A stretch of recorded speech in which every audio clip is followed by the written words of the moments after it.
Mister Rodrigue, bonjour. Bonjour Laurent, comment vas-tu? Ben, ça va bien, et toi? Ça va bien, oui, c'est vrai. Donc aujourd'hui, on va partir à l'exploration de plein de choses. Je t'ai choisi parce que tu es ce que j'appellerais un aventurier ou un explorateur du web et surtout de comment gagner de l'argent en ligne, Ouais, mais autrement qu'avec ces fameux vendeurs de rêves. Bon, on en a déjà parlé l'autre jour avec Stéphane. c'est comme ça qu'on s'est rencontrés aussi d'ailleurs, même. Toi aussi, tu fais partie du clan des dénonciateurs de. Bon, voilà, Ah, allez. Mais bon, déjà commençons par toi avant d'aborder tous ces sujets-là. Si tu devais te présenter, vas-y. ben moi, donc Rodrigue, hein, j'ai donc un petit garçon, je me suis retrouvé seul avec lui et mon objectif c'était de lui dire que je ferais tout en fait pour m'occuper de lui. Je vais pas m'étaler hein, sur les raisons. Donc j'ai commencé à m'intéresser au boulot de webmaster pour mon compte, avec des boutiques en ligne, avec du dropshipping, hein, dont on va pouvoir discuter après. Donc j'ai lancé mes premières boutiques, j'ai fait donc, un petit carton avec certains produits que j'ai mis en avant. J'ai quelqu'un donc sur Hong Kong qui peut me permettre d'avoir des filons hein, pour les fournisseurs. Euh, voilà donc boutique en ligne qui sont toujours d'actualité aujourd'hui. Et depuis un an le blog. Le blog crée un site que tu connais, hein, euh, qui me permet un petit peu de m'étaler un peu sur ce que je fais. C'est mon bloc-notes en fait. Donc voilà, j'avais créé une agence, entre guillemets, hein. J'ai horreur de dire agence parce que c'est totalement faux. Je me faisais chier derrière le comptoir. Donc j'ai fait une belle vitrine avec un slideshow qui était en 3D, voilà, pour en mettre plein la vue, mais c'est pas moi. Donc voilà, j'ai lancé le blog et je parle un petit peu de ce que je fais pour aider les gens, en fait. Donc si on remonte en fait sur ton revenons un petit peu sur ce qui nous a fait nous connaître enfin on les appelle les vendeurs de rêves, mais c'est l'appellation correcte et le MMO, hein, Make Money Online. Mais en fait, eux, ils font pas de l'argent en ligne, ils font de l'argent en vendant les pelles aux chercheurs d'or, Oui. contrairement à toi qui va creuser et chercher les filons, quoi. Voilà, il y a été une période où j'aurais acheté des pelles, je l'avoue, hein, mais grâce à des personnes comme toi, des personnes qui dénoncent, ça m'a évité en fait de tomber dans le panneau.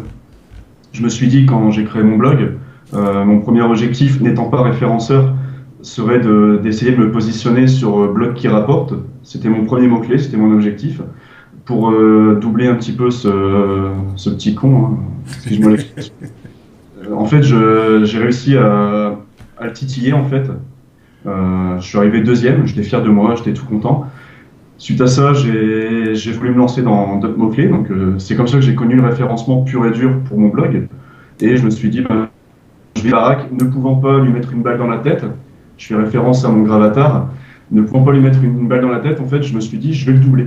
Je vais tenter de le doubler. Et c'est un petit peu ce qui ressort de ton dernier podcast, en fait, hein, avec Stéphane. C'est le fait qu'on en fait tomber un, il y en a 10 qui vont arriver derrière.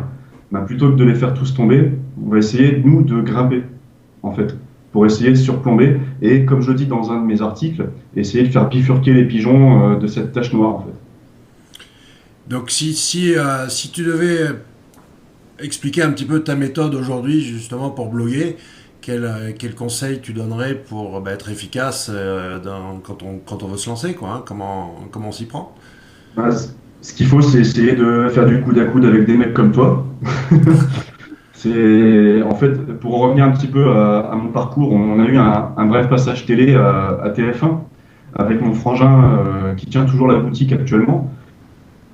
Tout simplement parce que j'ai réussi à contacter ces mecs-là, à créer l'intérêt, à aller dans leur sens.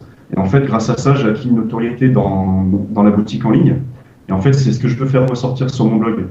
Le fait d'aller sur les forums participer, de laisser des commentaires sur des sites, même si je l'admets, ils ne sont pas forcément pertinents au départ. Tu as dû voir mes premiers commentaires sur ton site, tu as dû te dire, bon, lui, il cherche à faire du lien. C'est un petit peu pour se faire connaître. Le, tout ce que j'apprends, tout ce que j'apprends aujourd'hui en créant mes sites, en créant les sites de mes clients, je le retranscris sur mon blog. Donc je le monétise pas directement. Et en fait, ça me permet de me faire connaître et d'apprendre aux gens qui veulent se lancer qu'il y a d'autres moyens qu'en achetant des formations bidons d'y arriver, quoi.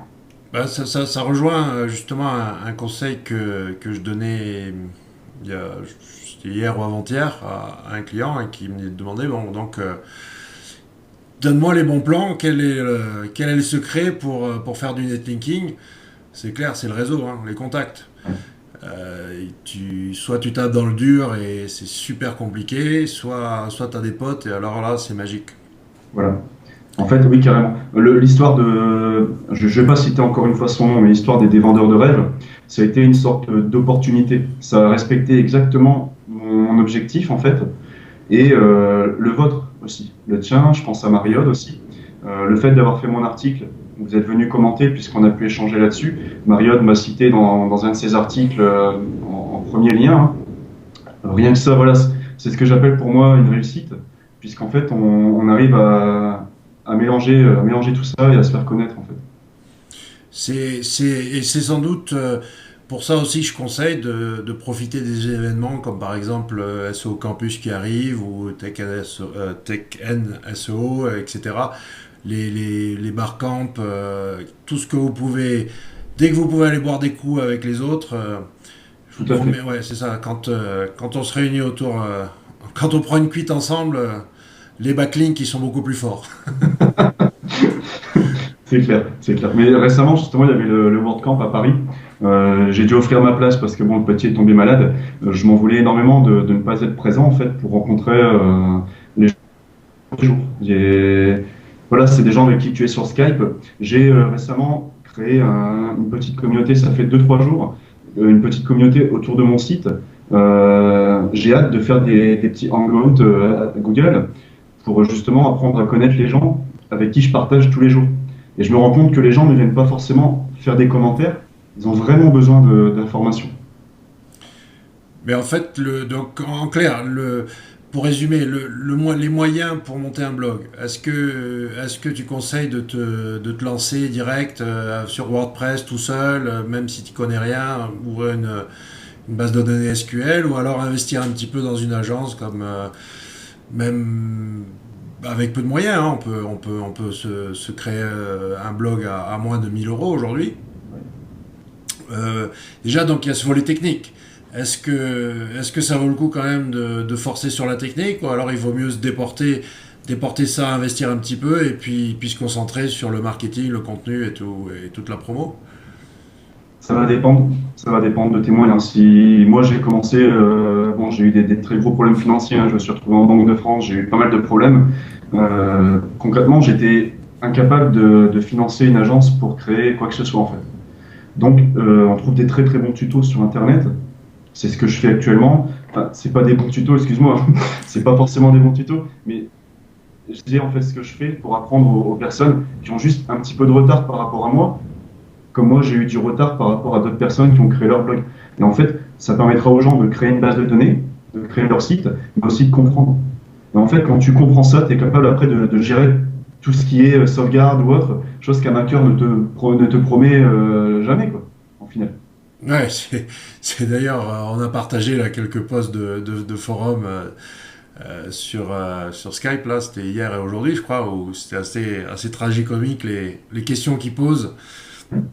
Comment il peut prétendre former les gens à la technique alors que bah, il patauge complètement dans la choucroute lui-même, quoi. Lui, en fait, a pu se permettre de payer des rédacteurs. Résultat, aujourd'hui, ces rédacteurs le lâchent. Il est incapable de rédiger du contenu. C'est pour ça que si derrière, il avait été formé à rédiger du contenu, il serait capable aujourd'hui de gérer ça. Non mais c'est toi qui l'as posté, enfin qui a partagé là, le thread où carrément il dit, enfin un petit peu de manière déguisée, comment il faudrait optimiser ou Je crois comment que on fait un titre, ou comment on fait un c'est chat. Stéphane, ouais. Comment optimiser l'article. Voilà, ça fait rigoler. Ouais, Ça- bon. Mais bon, enfin bref, passons à un sujet un petit peu plus intéressant, enfin pas intéressant, c'est vrai que on est à fond là-dessus sur ces dénonciations d'abus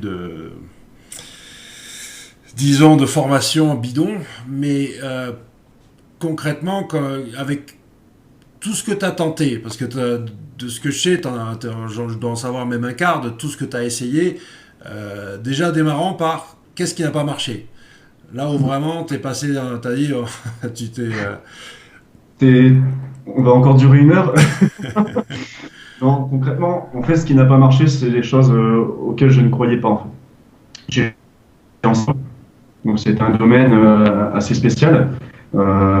Concrètement, si t'es pas devant ton PC, enfin, de mon expérience, si t'es pas devant ton PC tout le temps en train d'actualiser, de faire bouger ton site, voilà, ça ne marche pas.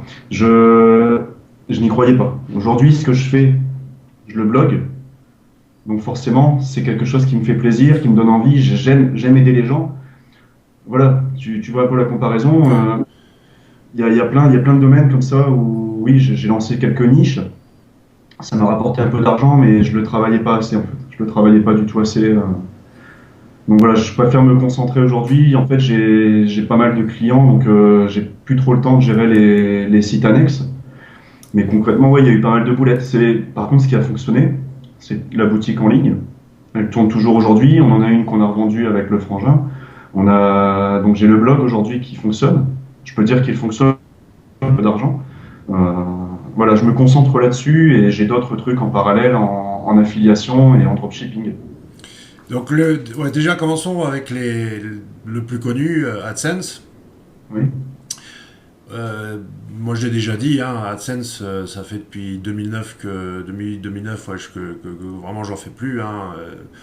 Les 3 ou 4 MFA qui me restent, et les a vendus Ouais. parce que je vendais beaucoup de sites. Mais toi, comment tu t'y prends aujourd'hui pour faire du AdSense? En fait, ce qu'il faut, c'est surtout avoir une bonne thématique.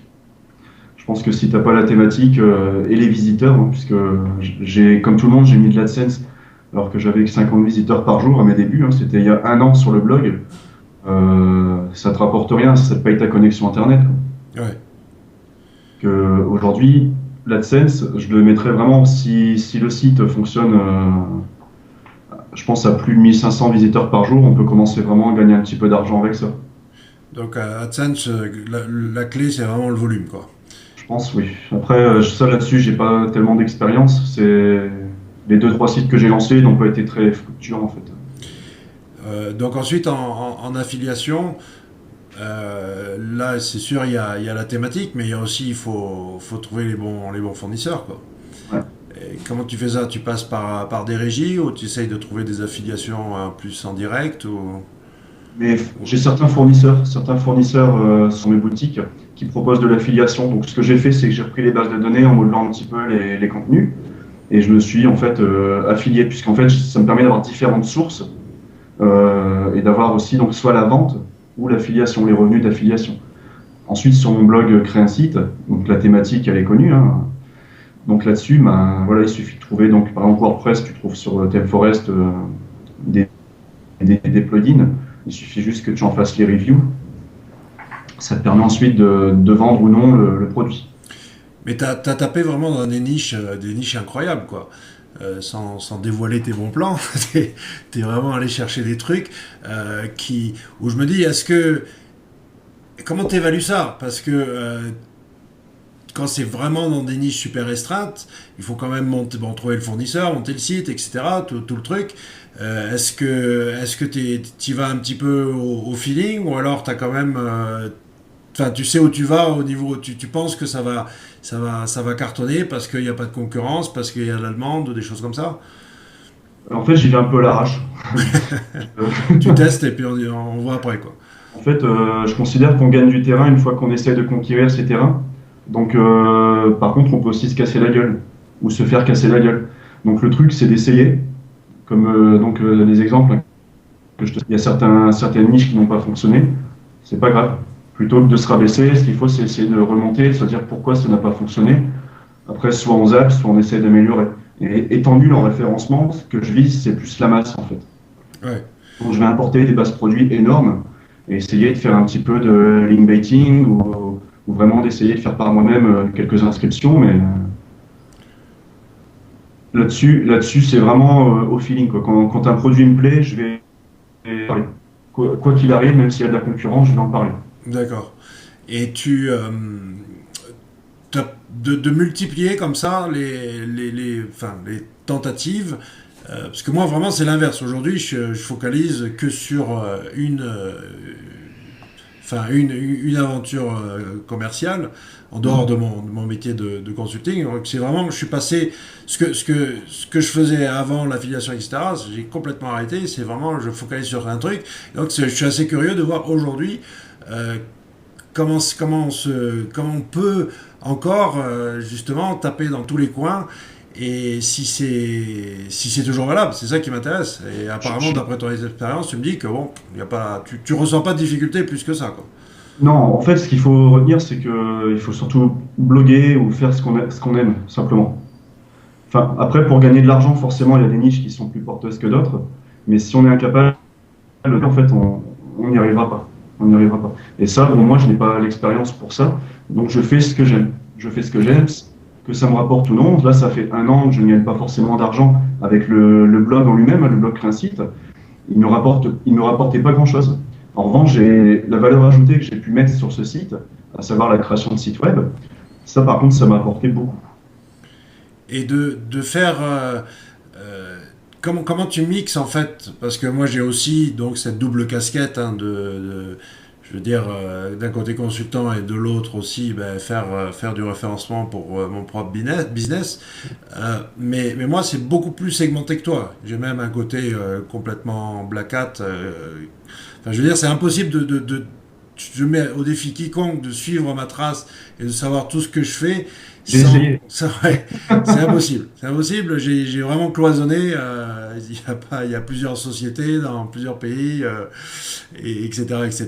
Donc, toi, au contraire, je veux dire, bon, là, on n'a pas besoin de s'étaler comme ça sur tout ce que tu fais, mais t'as pas du tout cloisonné, quoi.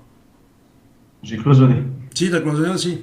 Cloisonné. Je montre ce que j'ai envie de montrer. J'ai cloisonné, j'ai environ 50 ou 60 domaines qui sont trouvables. En revanche, il y a aussi une partie que tu ne pourras pas trouver, que j'essaye de cacher au maximum. Maintenant, parlons donc, ok, AdSense, affiliation, ça tout le monde connaît. Ce que les gens connaissent beaucoup moins, c'est le dropshipping. Dropshipping, ouais. Ouais. Donc ça, c'est ce qui permet en fait de gagner le plus d'argent, mais qui demande un gros investissement quand même derrière. Un investissement en termes de temps, puisque l'affiliation, il suffit que ton site tourne pour que les revenus arrivent. En affiliation, le dropshipping, excuse-moi, ça te permet en fait, par exemple, sur une boutique en ligne, de proposer des produits, de les vendre, et ensuite de livrer directement ton client depuis le fournisseur. Ça te permet d'économiser en frais postaux, en logistique. Oui, pour rappeler le principe, c'est donc tu encaisses le client et derrière tu rachètes au prix gros plus une commission, Ouais. et le fournisseur va te livrer en marque blanche. Est-ce que tu le fais uniquement sur tes sites ou tu utilises aussi les marketplaces, eBay, Price Minister, Amazon, j'en sais rien? Tu as des professionnels comme Lengo qui te permettent en fait d'exporter tes bases de données sur les différentes marketplaces. Ensuite, bon, c'est à toi donc ça fonctionne très bien. On l'a fait avec Price Minister. Ça permet en fait bon, malgré la commission qui a été énorme, hein, ça va te permettre de diffuser dans un catalogue qui est déjà présent, déjà une clientèle. Donc, si ton site n'est pas très bien référencé, ton produit peut être présent via ces marketplaces. Mais honnêtement, le plus dur, c'est ce que tu as fait, c'est-à-dire trouver un bon fournisseur, que tu parlais de Hong Kong, parce que si tu tapes fournisseur dropshipping dans Google, enfin, il y a des trucs incroyables. Le pire, je crois, c'est Pixmania. Si tu vas sur Pixmania Pro, donc, qui fait du dropshipping, Ouais. tu regardes les tarifs, C'est les mêmes. c'est les mêmes qu'en retail, quoi. Donc, comment tu fais? Où est ta marge, quoi? Ah, c'est clair, c'est clair. T'es en auto-entrepreneur, en plus, tu vas avoir la TVA dans le cul. Bref, t'es à perte, c'est sûr, quoi. Ce qu'il faut, j'ai eu un gros client, donc il y a ça 5 ans, qui était la société Pagnol, pour qui on a fait des MP3 en fait. Donc comme j'avais un contact là-bas, on s'y est rendu. On s'est rendu surtout compte qu'il y avait pas mal de traders en fait. Donc pour entrer dans une usine, il y a des mecs en mitraillette qui sont sur une tour. C'est vraiment très très fermé. Donc heureusement que j'avais quelqu'un sur place qui m'a montré les bons endroits et on a trouvé le bon fournisseur. Les, et en dehors des. Tu fais uniquement vraiment produits, vente de produits. T'as pas de choses dématérialisées. Enfin, il y en a qui vendent du lead, des logiciels, il y a même ce qu'on appelle, le nom m'échappe, private label rights, c'est-à-dire que tu achètes les droits de revente d'un produit. Hein. Ça peut être un logiciel, un e-book, une vidéo, ce qui se pratique notamment dans le porno, quoi. Donc, ça, tu fais aussi ou c'est vraiment que des produits? Ça, oui, un petit peu. Un petit peu. les, et quelles sont les difficultés en dropshipping? Tu sais, il faut un investissement de base. Et ça consiste en quoi? Parce qu'on n'a pas de stock et pas de logistique. Donc, quels sont les investissements? J'aime bien les investissements, j'aime bien savoir de quoi je parle. Donc j'aime bien commander le produit avant de le vendre sur mon site. Ça me permet de le décrire comme il faut et de ne pas aller copier-coller la description du fournisseur. L'investissement, il est minime. Il est minime puisqu'en fait, tu peux commencer avec des petits produits et ensuite évoluer. On a commencé avec 150 produits. Là, on a fini, on doit être à 15 000. On ne les a pas tous achetés. On les a pas tous achetés, mais on a eu des tests, on a eu des essais, on sait de quoi on parle. Donc l'investissement, non, pour quelqu'un qui veut se lancer dans le e-commerce, le dropshipping, c'est une bonne solution. Et la principale difficulté, ça va être de se faire une place parce qu'il y a pas mal de concurrence derrière. Et la gestion du client. Ouais. Le côté social, ça, c'est le truc qui m'emmerde le plus.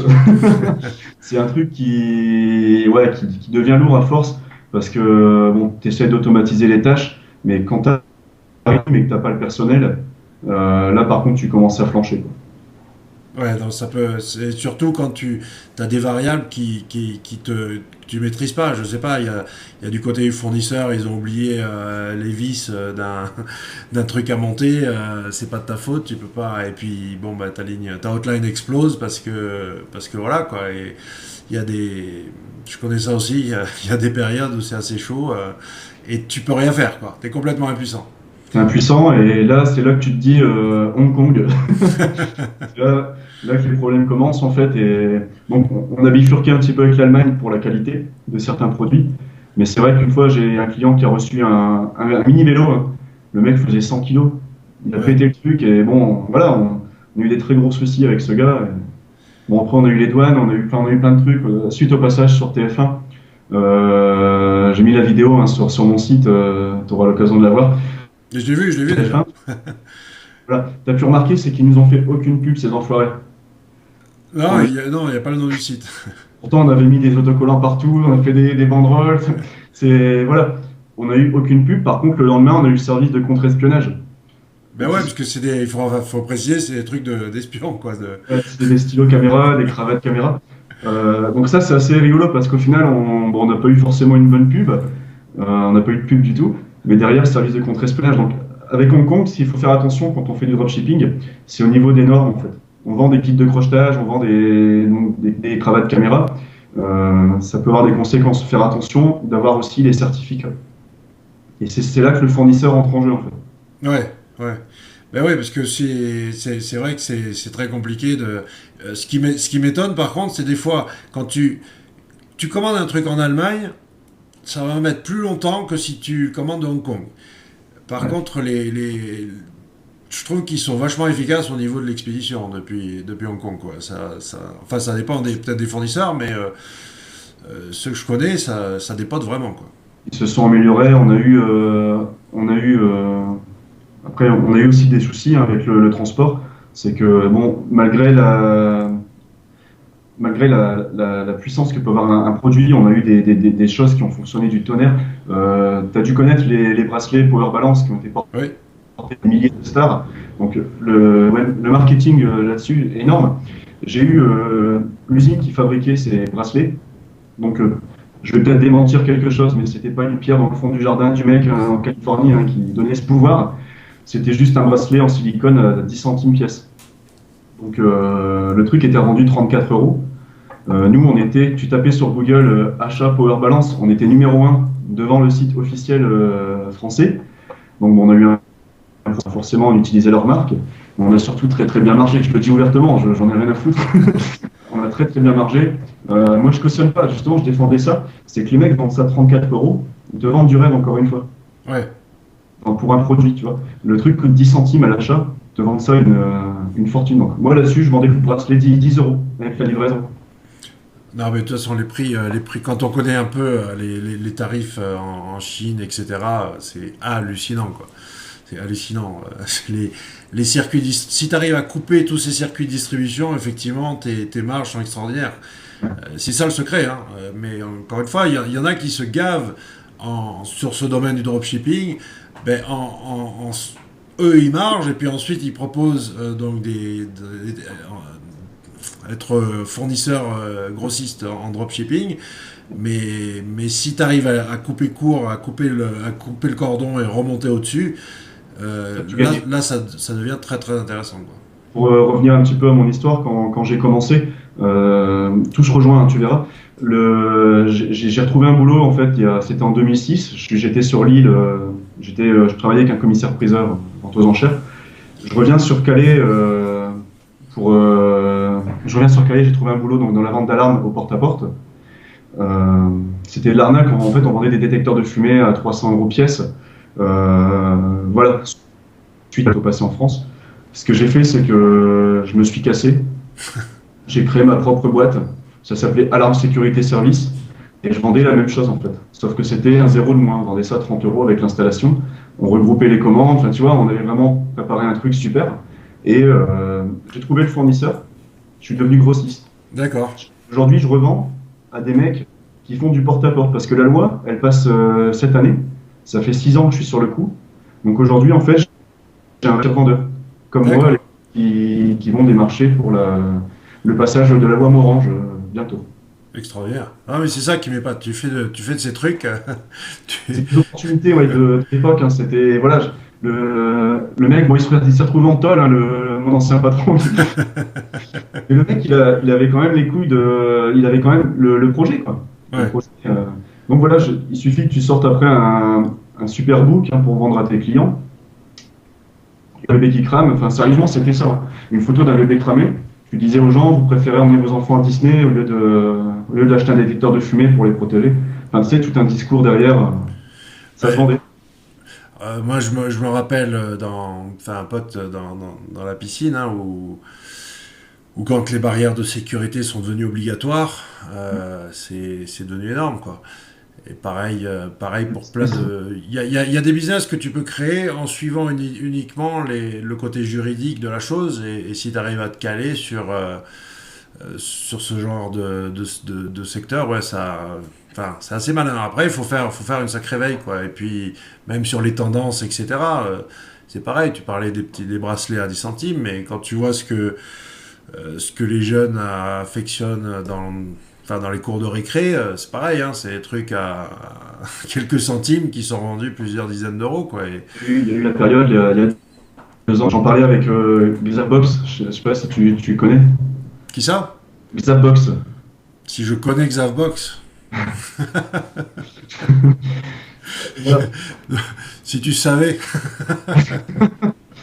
Bref, on a une anecdote en fait, c'est qu'on vendait des petits linkers hein, pour les consoles, pour les DS. La loi était encore assez jeune.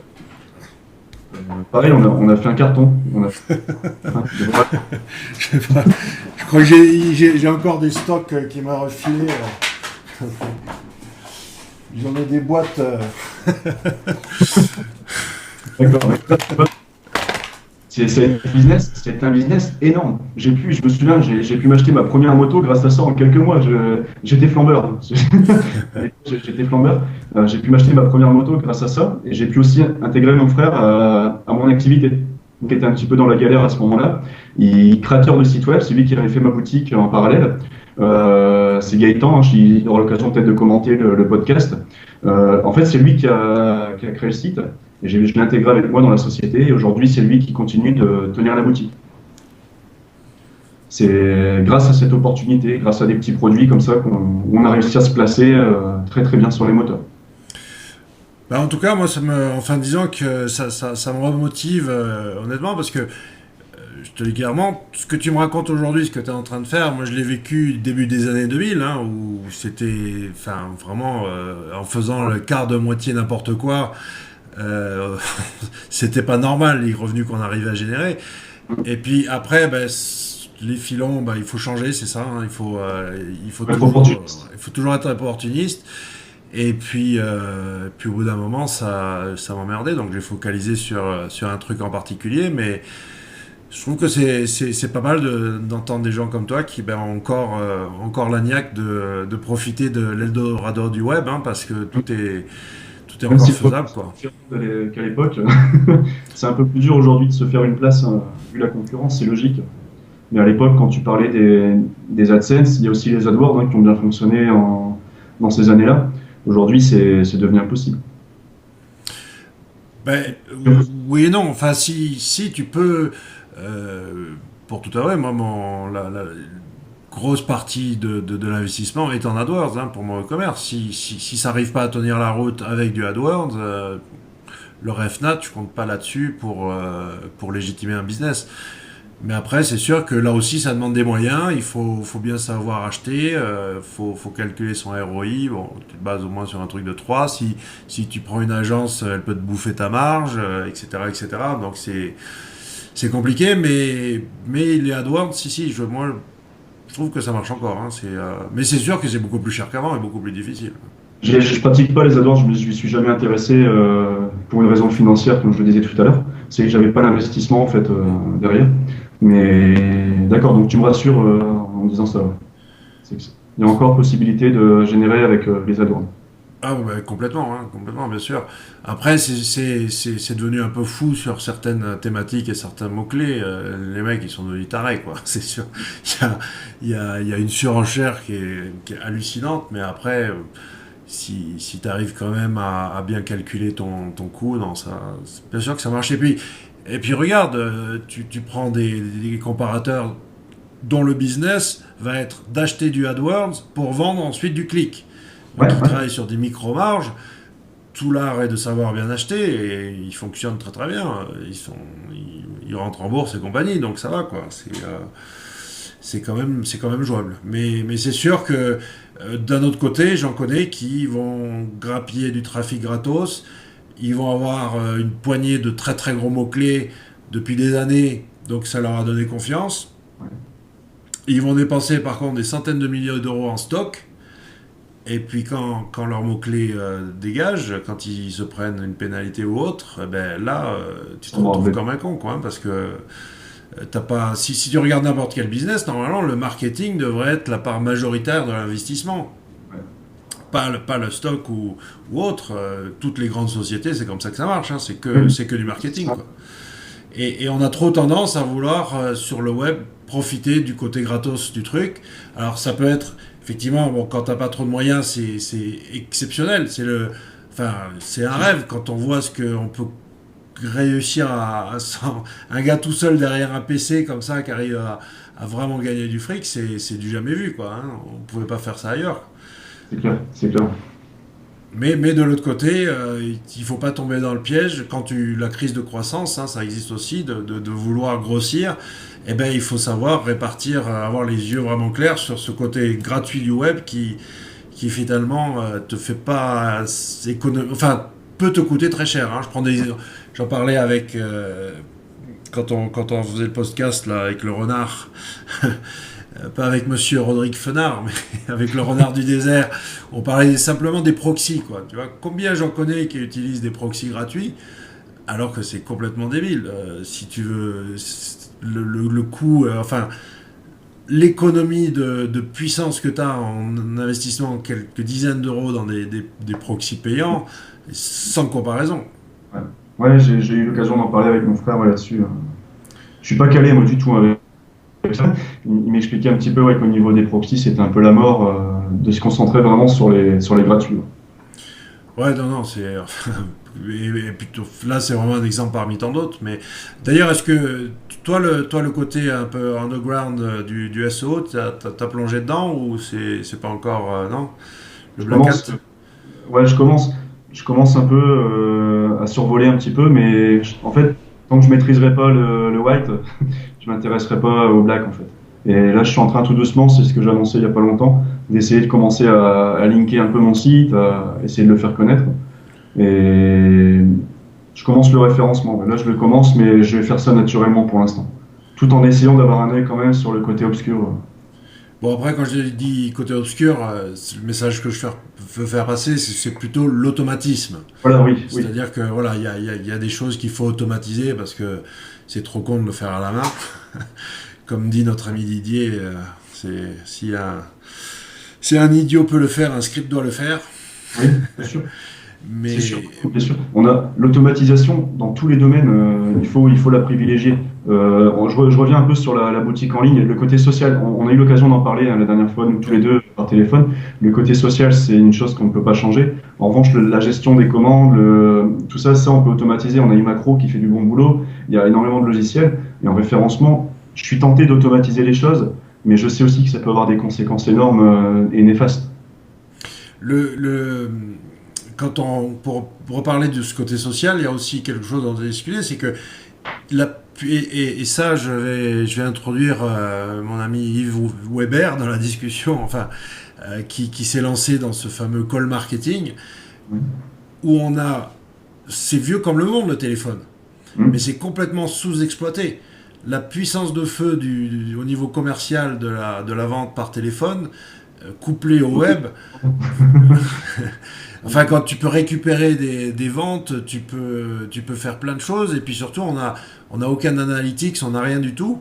Et là, lui, on en a discuté longuement, dans ce qu'on appelle le call marketing, ben, c'est le référencement d'il y a 10 ans. C'est-à-dire on est aujourd'hui capable même d'automatiser certaines tâches. Tu vois, tu dis le social c'est chiant, mais si tu peux automatiser, mettons, allez, la moitié de tes appels en support, tu vois, rien que les gens en leur faisant taper sur un 2 3 pour les diriger vers certains trucs que tu ressasses à longueur de journée. Genre, le gars il vient de commander, Le télé de livraison de Hong il vient d'appuyer sur le bouton PayPal et puis il décroche le téléphone pour savoir où est sa commande. Exactement. C'est clair, c'est clair.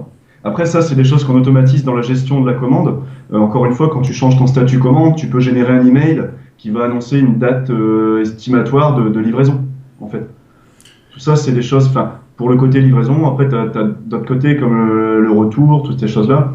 Tu peux automatiser aussi tout ça, mais l'appel, ouais, tu peux pas. C'est, enfin, honnêtement, moi je trouve ça fascinant. C'est très compliqué, très difficile, mais c'est vrai que d'arriver à rassurer les clients dans tout le process, avant la vente et après. Enfin, je me rappelle une boutique.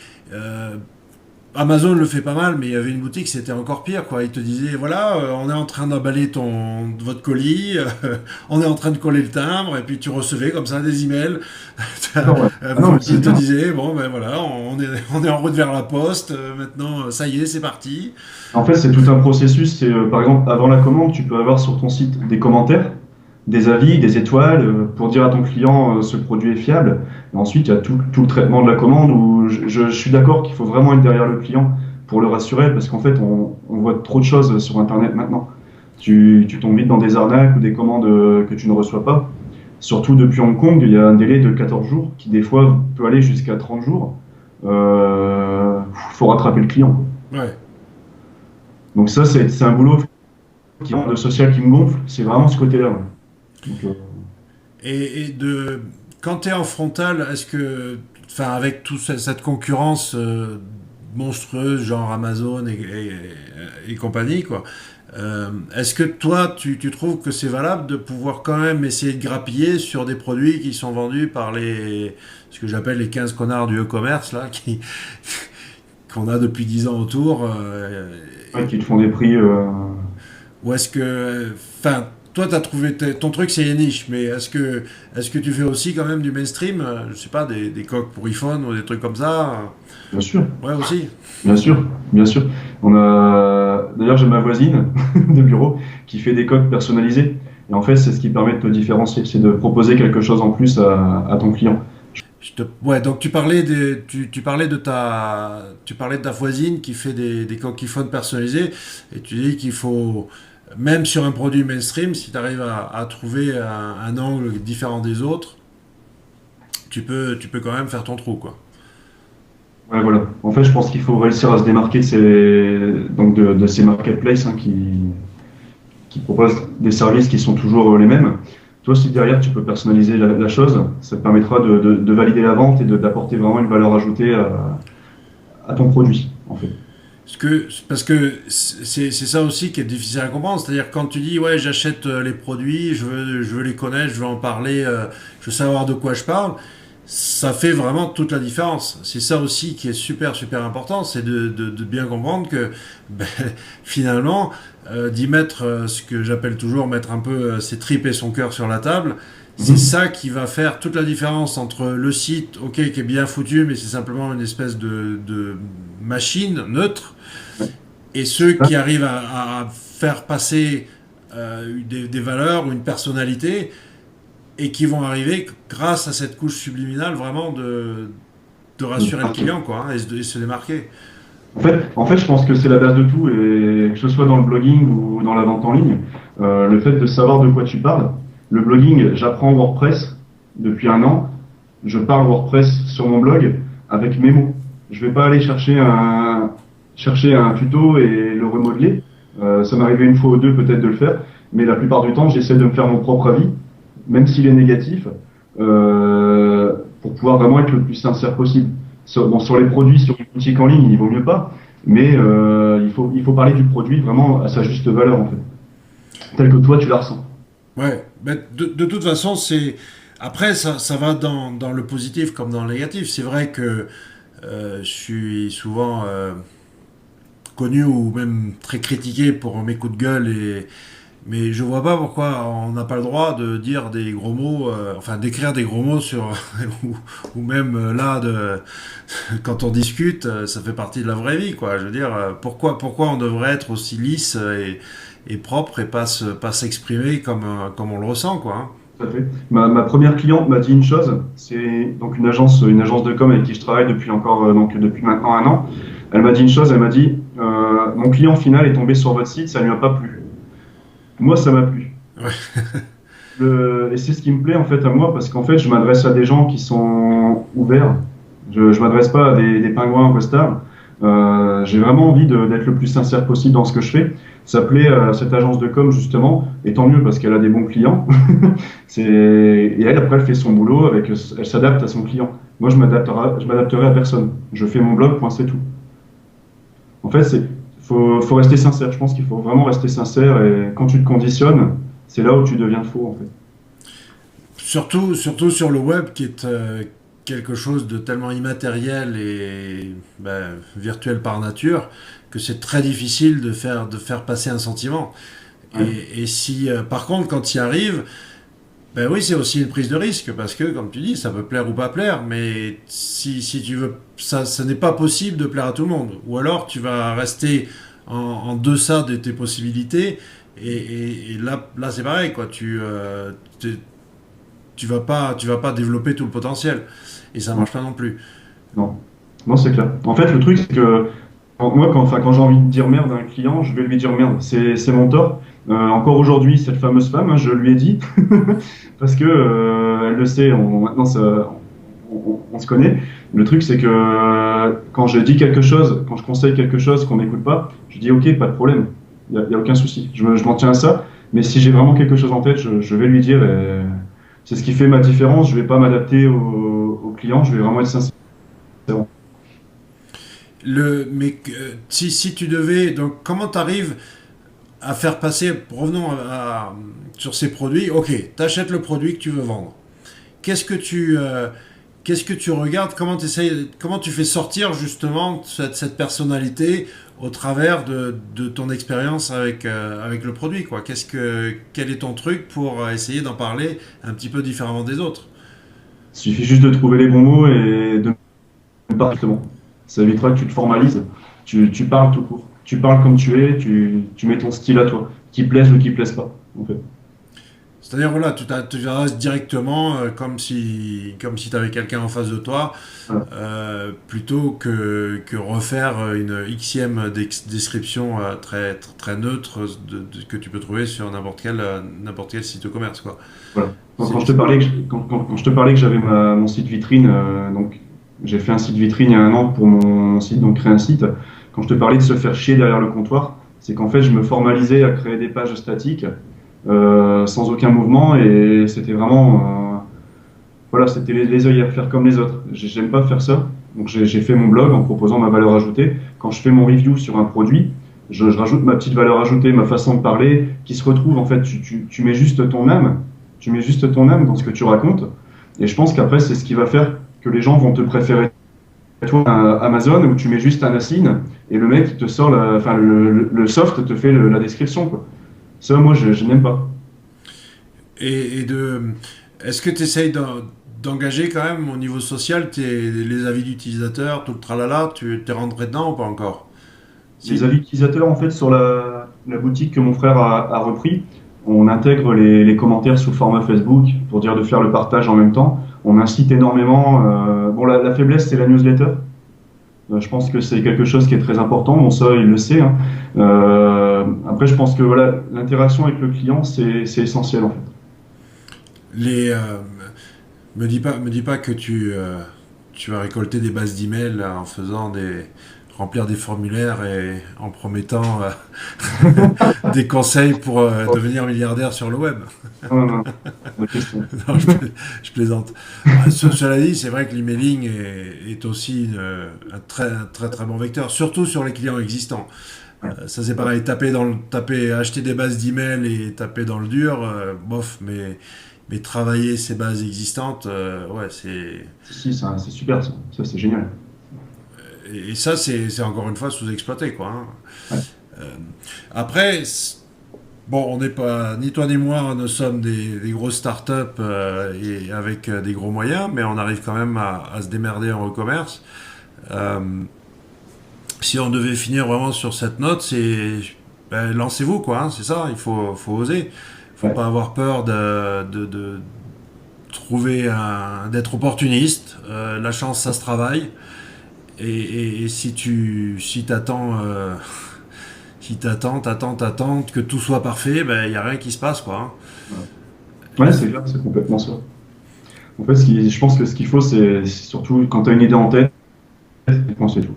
Et je rejoins un peu Stéphane dans son podcast qui disait, dans votre podcast, qui disait en fait de ne pas attendre et de savoir faire des erreurs. C'est ce que je te parlais tout à l'heure pour conquérir du terrain. Il faut savoir se battre et se donner les moyens. Après, moi, ça m'a pris plus de temps parce que je n'avais pas les moyens, mais je m'en fous, je fais ce que j'aime en fait. Donc c'est le plus important à mes yeux. Après, l'argent est venu par la suite parce que les gens ont vu que j'étais sincère, ont vu que j'avais vraiment quelque chose à apporter. Mais ça vient après. Et j'ai une cliente qui voulait blog. Je l'ai eu au téléphone il y a quelques jours. Je l'ai refusé parce qu'en fait, elle n'avait pas d'idée. Elle me dit, je veux faire un truc, on va dire, dans le jardin. Je lui dis, est-ce que vous avez déjà des bases d'articles, des idées? Ah non, non, ça viendra après. Je lui dis, tant que vous n'avez pas fixé votre idée, en fait, on ne parlera pas du projet, on en reparlera plus tard. Et je pense que c'est important d'être convaincu de ce qu'on veut faire. Bien sûr, ouais. Bon, après, on n'est pas obligé quand même d'être attaché émotionnellement vraiment à tout ce qu'on vend non plus, hein. Non, C'est pas une obligation, mais faut quand même savoir de quoi on parle, quoi. quand tu veux vivre de quelque chose, d'une passion, quand on dit une passion, je suis désolé, si tu as une passion, tu es capable d'en parler, d'être capable de développer quelque chose. Donc si tu me dis je veux développer mon blog, c'est une passion, mais que tu n'as rien à dire, fais pas de blog. Et ouais, mais après, je sais pas si je suis passionné par les poissons rouges, tu vois. Et De puis, toute façon, bouge pas beaucoup, c'est un combattant. je me lance là-dedans, mais en fait, ben, il n'y a pas de, je veux dire, voilà quoi, il n'y a pas de thune à faire dessus. J'ai parlé de ma passion, je parle avec mon cœur, mais ben, je peux toujours attendre des revenus, ils vont jamais venir. Non, non, non. Non. Après, il y a créer un blog et vouloir faire un blog qui génère de l'argent. C'est différent. Mais est-ce que tu crois, moi j'ai toujours cru qu'il y avait, et j'en parlais avec Stéphane, il y a vraiment ce syndrome de le blog, ça doit être gratuit et c'est péché de gagner de l'argent avec un blog. Ouais. Honnêtement, enfin, dire qu'on gagne de l'argent avec un blog, j'y crois pas trop. Franchement, après, c'est mon point de vue. C'est, c'est la valeur ajoutée qu'apporte le blog qui va te rapporter de l'argent. Comme moi, tu as mon petit truc, me contacter pour créer un site. Ok, c'est bien. Par contre, l'affiliation, bon, oui, ça te permet de payer un peu les factures ou les sorties, mais j'appelle pas ça gagner de l'argent. Vivre d'un blog, après, voilà, je suis pas à un niveau énorme, hein, j'ai quoi, 500 visiteurs par jour. C'est pas énorme, mais ça me permet de payer mes sorties. Mais de vivre du blog, non, pas pour l'instant. Je vis avec la valeur ajoutée, ce que j'apporte derrière. Ben, c'est-à-dire que honnêtement, moi j'ai toujours créé des sites, pas des blogs. Là, après, on peut discuter pendant des heures entre la différence entre un site et un blog. C'est parfois imperceptible, hein. C'est qu'une question de HTML et de CSS, hein, quelque part, et d'éléments de design. Mais si tu enlèves tous ces appendices de blog, le meilleur exemple, c'est par exemple le journal du geek, tu vois, qui est passé du statut de blog au statut de site. Et il y en a plein comme ça qui arrivent à franchir le cap. Il y en a d'autres qui ont fait marche arrière. Par exemple, le journal du net, aujourd'hui, ça ressemble à un blog, alors que c'était un site avant, quoi. Il y a ça, par contre, je cautionne moi. Mais bon, bref, peu importe. Ils ont, je pense, assez de trafic pour pouvoir faire un peu ce qu'ils veulent. Voilà. Ah ouais. Mais honnêtement, moi, je conseille, si vous voulez vraiment, surtout sur des systèmes affiliation AdSense et compagnie, enlever toute trace de blogging. Hein. Essayez vraiment de construire plus un site d'info pur et dur, quoi. Ouais. Ou alors carrément un site au commerce. Hein. Voilà, ouais. Ouais, si, hein. Bah après, ça dépend peut-être la niche aussi. Regarde, je présente des plugins à la fin. Bon, que j'annonce ou pas, que c'est de l'affiliation, on s'en fout. Ça, c'est un autre sujet. Mais le lien d'affiliation, la vente que ça va générer, c'est dû quand même au fait que j'ai fait un review. Oui. Donc là, l'intérêt du blog, il est là, c'est de pouvoir justement parler donc d'une thématique, donc des plugins ou des designs en fait. Ben ouais, c'est vrai que moi c'est autre chose. Je fais c'est plus déontologique, c'est-à-dire que tous les trucs dont je parle, c'est parce que bon, ils m'intéressent quoi. Mais c'est pas du tout Pour monétiser. pour monétiser. Sur d'autres plateformes, aucun problème. Mais ouais, sur mon blog référencement, non. Même au sein des prestats, quand je recommande des gens ou d'autres, il n'y a pas de il n'y a pas de commission attachée. Ça, c'est plus. Comment te dire? Parce que sur le long terme, en fait, ça peut être, je pense, préjudiciable, quoi. Ouais. Et alors que moi, mon rôle est de conseiller avec ce que je pense être La bonne la bonne solution. solution, voilà. Et si derrière il y a une possibilité de gain, bah, ça peut fausser l'opinion, quoi. Oui, c'est possible. Ouais. Après, ça dépend si tes lecteurs te connaissent. Enfin, encore une fois, je reprends l'exemple du blog, je prends pas l'exemple d'une squeeze page, hein. Le blog, tu vas faire des reviews, donc si tu es honnête dans ton review, tu vas aussi savoir dire qu'un plugin est merdique. Mais ouais, mais regarde, Euh, regarde notre cher ami Olivier Roland. Je sais pas si tu as eu accès à ses formations, mais tu vas donc dans son back-office avec ses modules, etc. Et puis il va te proposer le casque micro Logitech, la tablette ouais, graphique Trust, le machin, Razer, ça, avec, ouais. Ouais, avec le bon lien d'affil, quoi. Pas de pitié, hein. ouais, voilà, mais ça, c'est des bourrins, quoi. C'est vraiment. Les mecs, on sait pourquoi ils sont là, de toute façon, donc. Ouais, je veux dire, tout est réglé au millimètre pour grappiller sur tous les plans, quoi. Surtout pas, pas en louper un. Bon, on a commencé avec eux, on finit avec eux. On est un peu obsédé par le sujet, c'est vrai, mais bon, c'est vrai que c'est assez énervant. En tout cas, Surtout. ouais, la chose qu'il faut retenir là-dedans, c'est que la création du blog, elle est. Bon, bien sûr, je la monétise, mais c'est surtout à la base, voilà, pour essayer de doubler ces mecs-là et de les effacer, en fait. Si plusieurs personnes s'amusent à faire la même chose, ça permettrait de commencer à les voir disparaître et ce serait bon, quoi. Ben, c'est vrai que ce que vous dites, enfin toi et Stéphane, m'a un peu interpellé. Où on a fait des exemples, je pensais on en parlait tout à l'heure là, avec d'Alexifort, hein, où il suffit de taper Alexifort dans Google pour voir comment on l'a défoncé celui-là avec sa solution Longtail Express. Voilà. Il a suffi qu'on s'y mette à 4 ou 5 à écrire et puis on squatte la moitié de la première page sur son nom. c'est peut-être pas ça la solution. La solution, c'est effectivement aller leur piquer du business, c'est-à-dire proposer une solution qui soit meilleure et beaucoup plus viable que ce qu'ils proposent eux, quoi. Hein. En fait, le but, c'est de se mettre devant leur guichet, devant leur stand, et de dire aux gens, venez, c'est plutôt par là que ça se passe, en fait. Ouais. Mais ça, si tu es derrière le stand, tu peux pas réussir à les détourner, quoi. Ouais, non, mais vous m'avez ouvert les yeux sur. Enfin, je dis pas que je vais faire proposer des formations au blogging, ça m'étonnerait. Mais en tout cas, c'est vrai que c'est une approche qui est peut-être bien plus intelligente qu'essayer de les arrêter parce que c'est pas possible, quoi. En fait, le but, c'est pas de les arrêter, je dirais pas les arrêter, c'est plutôt d'essayer de savoir ce qu'ils veulent vraiment avant de leur vendre. Essayons de savoir ce qu'ils veulent vraiment et essayons de les accompagner. En fait, c'est plutôt ça. Et en fait, les accompagner, moi, j'ai juste un truc à dire aux gens, c'est si vous voulez créer votre site, ben, vous allez sur le mien et vous prenez la page 1 et vous suivez. En fait, le truc, c'est ça. C'est voilà, moi, j'ai mon bloc-notes et ben, je le partage. Il y a un Américain, je crois, je sais plus son nom, qui a fait fortune comme ça en notant tous ses cours. Euh, je sais pas si ça te dit quelque chose, je te donnerai peut-être en commentaire le nom. Le mec, il a dit au bout d'un an, en fait, le site avait pris une ampleur et il a monétisé le truc, il s'est fait des couilles en or. D'accord. En fait, enfin, c'est pas mon objectif, mais le truc, c'est que voilà, il y a l'info aux gens gratuitement, et ça, c'est ce qui est bien, en fait. C'est Internet, voilà. Bah, je vais t'avouer, j'ai un petit peu commencé comme ça au départ avec le référencement, hein, pas le site que j'ai aujourd'hui, mais un ancien que j'ai vendu depuis. Où effectivement, bah, je notais. À l'époque, il y avait quoi? Il y avait des gros forums, WebRank Info, Abondance, des trucs comme ça. Et puis, bah, j'avais en quelques pages partagé un petit peu mes expériences de concours de référencement, de machin, de trucs, quoi.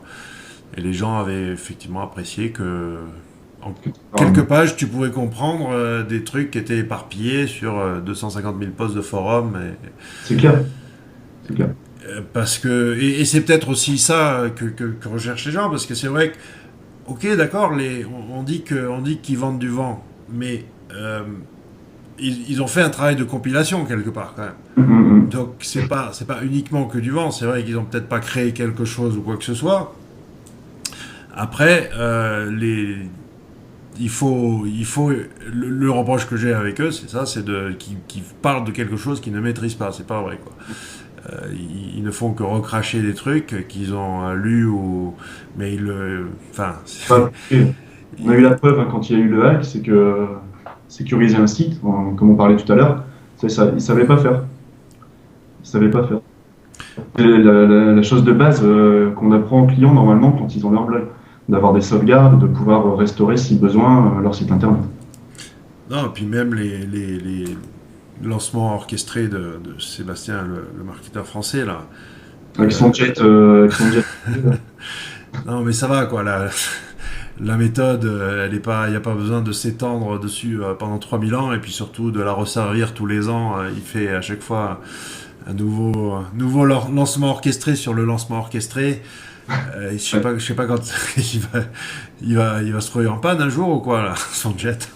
c'est clair. Parce que c'est exactement le même truc, resservi un coup à la mayonnaise et l'autre fois au ketchup, quoi. Voilà, tout à fait. Et une fois que tu as compris le système, bon bah voilà, je sais pas, il y a pas. Enfin, ça me paraît pas si mystérieux que ça, quoi.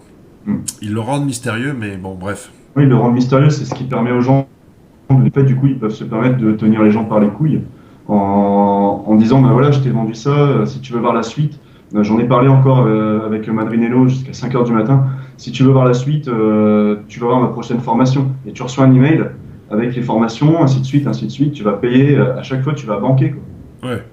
Et ça, non, il faut arrêter, il faut arrêter. Moi, je préfère le truc où, voilà, j'offre mes infos, moi, je préfère comme ça, c'est bien. Internet, c'est ça, c'est la communauté, c'est pas de se faire du fric sur le dos des gens qui soient naïfs ou pas, quoi. Ouais.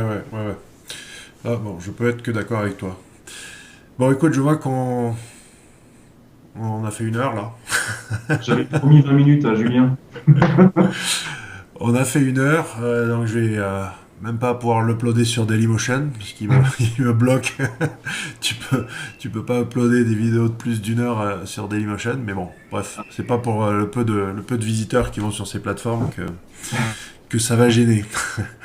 En tout cas, c'était super gentil à toi. Je suis vraiment content d'avoir réussi déjà à t'approcher. C'est un peu ce que j'aimerais que les gens fassent, réussir à grimper comme ça, comme j'ai pu le faire grâce à des personnes comme vous, quoi. C'est super. C'est Ben, super. surtout, enfin, il faut bien que tu expliques que ça prend pas 50 000 ans. Hein. Ça fait pas si longtemps qu'on se connaît. Et finalement, bon, ben voilà, quoi. Il suffit. Il faut y aller, quoi. Il faut y Ouais. aller, c'est tout. Il Il faut y faut le aller, faire. il faut avoir un petit peu de niaque, en fait, et puis se lancer. Faut pas avoir peur, hein, c'est clair. Il y a trop de gens qui sont bloqués, c'est ça le problème. Mm. C'est vraiment ça le problème, quoi. Mais bon, espérons qu'on en a débloqué quelques-uns. Ouais, c'est clair. En fait, quand on voit le nombre de victimes de ce genre de formation, on les retrouve sur Internet et les gens qui souhaitent se lancer, je pense qu'ils tombent là-dessus. Et du coup, ça leur met une crainte, hein, sûrement. Tu vois ce que je veux dire?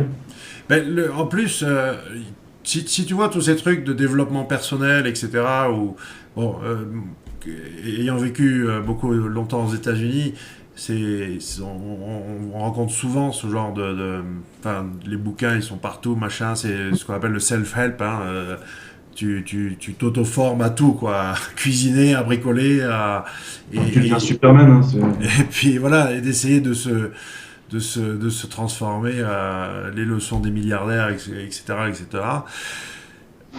En France, il faut pas. Peut-être que. chose. Voilà, exactement. En train de le finir. Euh, il y a- c'est encore. C'est tabou. Et souvent, ben, les gens qui le présentent peut-être trop à l'américaine. J'ai en tête.